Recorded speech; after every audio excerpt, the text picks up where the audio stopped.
Para Israel, 1948 foi um ano agitado, para dizer o mínimo.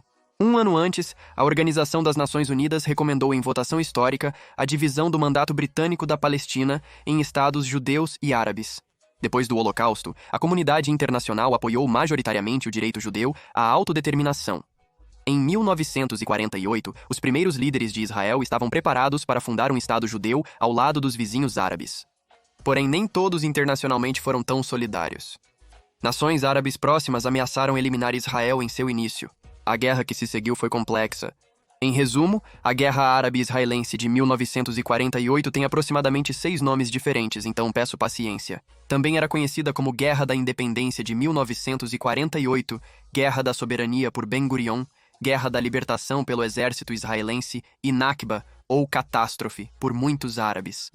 Esses nomes representam as diversas realidades da guerra e seus impactos para diferentes indivíduos. Para alguns, 1948 foi um ano milagroso com apoio soviético e americano ao estabelecimento de um Estado judeu, enquanto para outros foi uma catástrofe inequívoca. A guerra resultou em perda de vida e terra. O que ocorreu na guerra e por que é relevante hoje? Vamos entrar nisso.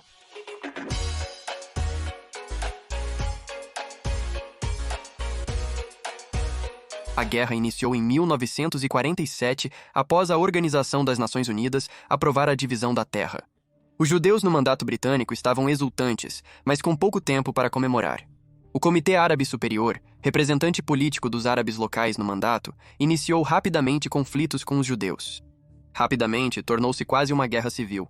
Violentos tumultos árabes ocorreram.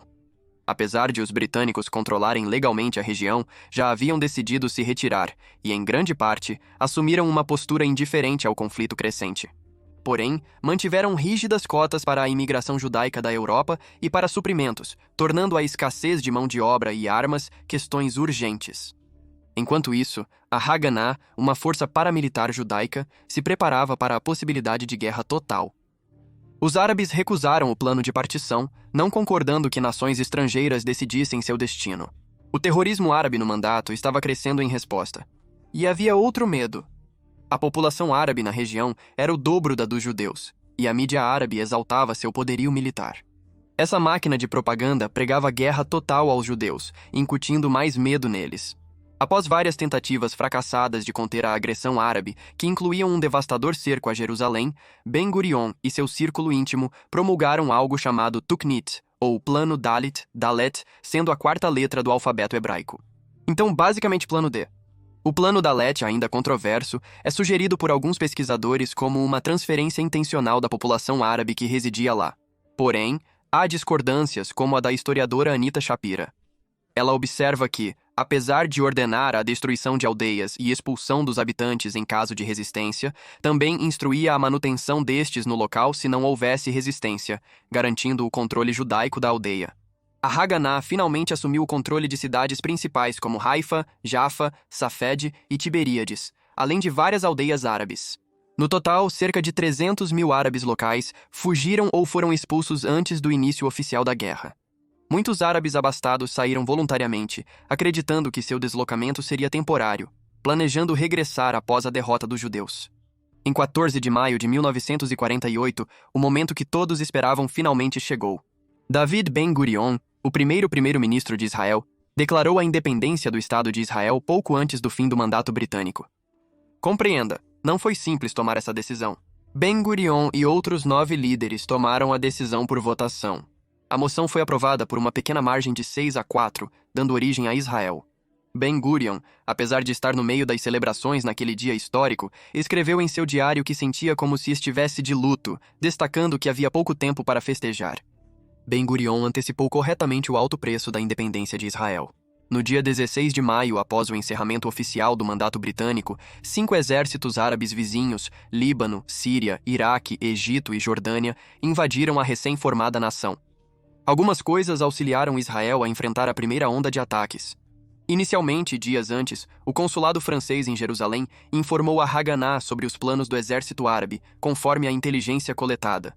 Ademais, com os britânicos ausentes, a imigração judaica, significando mais combatentes, aumentou. Mas dificilmente eram soldados. Eram sobreviventes do Holocausto, refugiados europeus mal equipados e com pouco treinamento militar. A maioria nem falava a mesma língua. Imagine tentar coordenar um exército sem conseguir se comunicar. Porém, os israelenses também enviaram mais armas e munições. Isso auxiliou a Haganá a tornar-se um verdadeiro exército, incorporando até o Irgun e o Lehi, duas milícias judaicas rivais. Formaram as modernas Forças de Defesa de Israel, unidos sob uma única bandeira. Ainda assim, o primeiro mês de existência de Israel foi marcado por tragédia. Judeus imigrantes libertados de campos de concentração, alguns anos antes, foram diretamente para a batalha e milhares morreram. Seria a guerra mais violenta de Israel. O Egito invadiu pelo sul, alcançando as cidades israelenses de Ashdod e Beersheba, e avançou mais ao norte. A Síria invadiu o norte de Israel e a Jordânia. O mais forte exército árabe treinado pelos britânicos tomou Jerusalém. Os israelenses estavam mais desarmados, principalmente no começo da guerra. Em 19 de maio, os egípcios atacaram Yad Mordechai, um kibbutz no sul de Israel.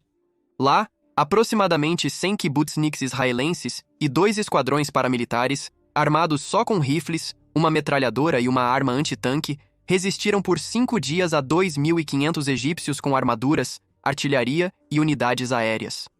Os egípcios tiveram grandes perdas, enquanto as israelenses foram menores. Mesmo assim, este primeiro mês foi duro para os israelenses. Contra-ataques falharam em Jenin, Ashdod e Latrum. O Forças de Defesa de Israel também falhou em defender os habitantes do bairro judeu na cidade velha de Jerusalém sob cerco. No primeiro mês, 1.600 judeus faleceram. Pode parecer pouco, mas quando Israel foi formado, só viviam lá 650 mil judeus.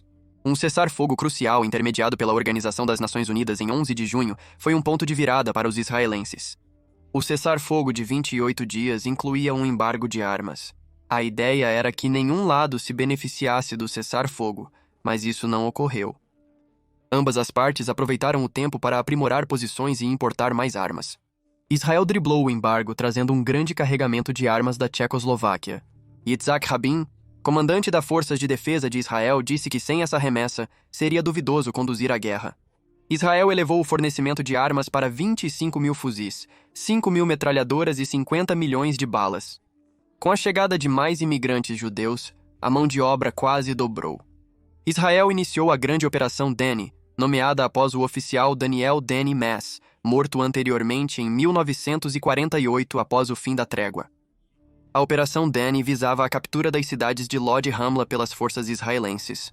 Essas duas cidades árabes, fortalezas da Legião Árabe, estavam na rota entre Tel Aviv e Jerusalém.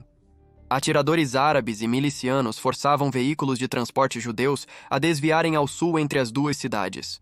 A aquisição dessas áreas foi um grande sucesso. Os israelenses tomaram o aeroporto de Lod, uma estação ferroviária em Ramla e várias aldeias próximas. Porém, na Operação Deni, aproximadamente 50 mil residentes árabes de Lod e Ramla foram expulsos de suas residências. Quando as cidades estavam sob controle israelense, apenas centenas dos habitantes originais permaneceram. Segundo Anita Shapira, este foi o único caso de remoção organizada de cidades inteiras. Ben Gurion assegurou que os árabes de Nazaré não seriam expulsos por terem se rendido. A tentativa de recapturar Latrum na segunda fase e terminar o cerco a Jerusalém falhou após ataques custosos. O sucesso parcial da Operação Deni elevou o moral dos israelenses, que avançavam sobre os exércitos árabes. Ben Gurion sugeriu em julho atacar os exércitos árabes em Judéia, Samaria ou a atual Cisjordânia. Ele também apoiou outra tentativa de atacar Latrum para capturar Jerusalém Oriental, incluindo a Cidade Velha, e libertar toda Jerusalém.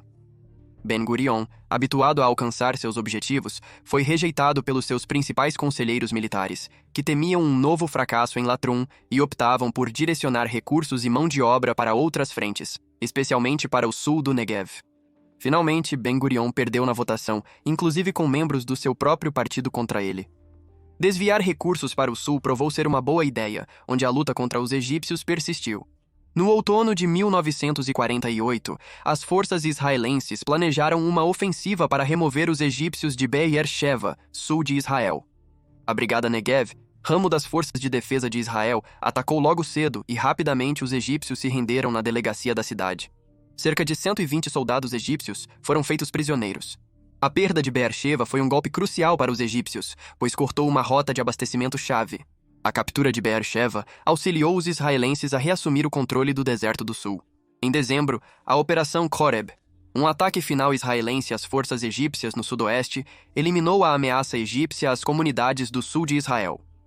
O Egito se retirou oficialmente em fevereiro de 1949.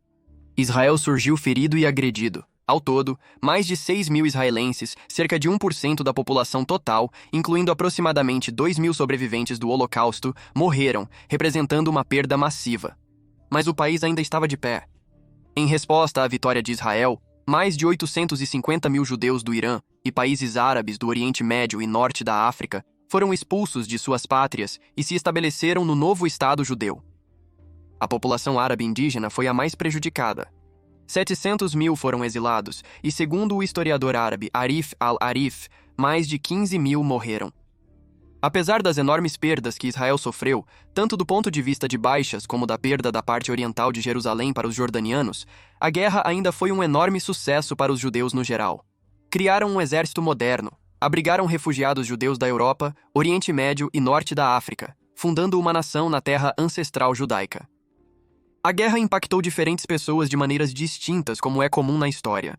Para Israel, foi um grande êxito. Para muitos árabes, foi uma grande perda. Apenas reconhecendo as diversas perspectivas, podemos entender a complexidade do ocorrido em 1948. Obrigado por assistir. Vejo vocês na próxima.